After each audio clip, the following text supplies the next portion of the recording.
Our reporters have been in Finland. We've been reporting from there. We'll continue to report from there all this week. And Clovis Casali is joining me here on set. Good to have you with us, Clovis. Good morning. So Finland then building what some are calling a new Iron Curtain in Europe, but it's not quite like that, is it? Not really. The army and the border guards we spoke to, because we went to see the site that's still under construction, says it's not a new Iron Curtain, but it's a strong symbol.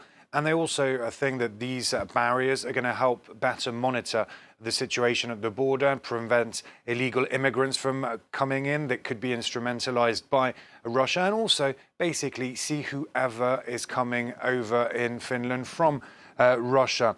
First, project pilot, 3 kilometers in Imatra, and then there will be more parts to that fence built over 200 kilometers of that 1,300 kilometer long border with Russia, and the most sensitive, the most at risk parts.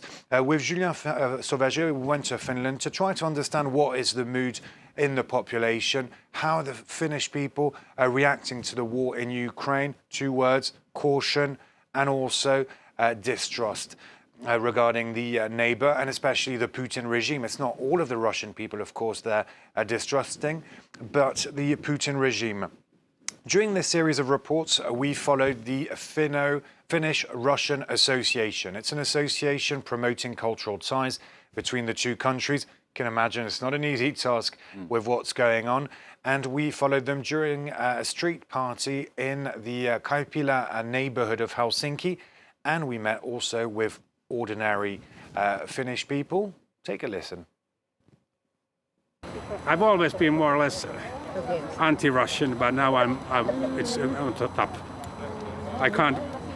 And now my opinion is that the people is also responsible now, not just the regime.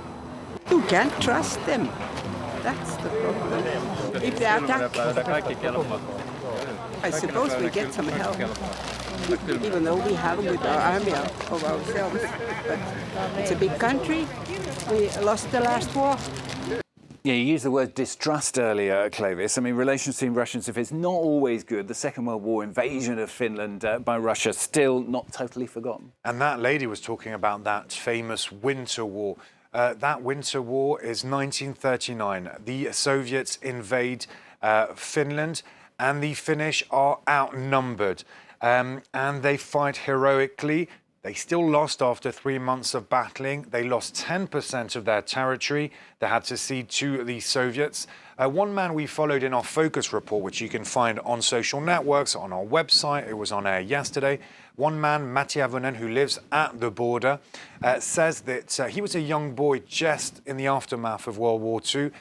He remembered the discussions in the village with women, remembering those traumatic experiences they suffered when the Russians stormed over the border. He said, I heard things that even an 80-year-old man should never hear. And some have drawn in Finland similarities between the sudden Russian invasion of Ukraine and the Soviet invasion of Finland back in 1939.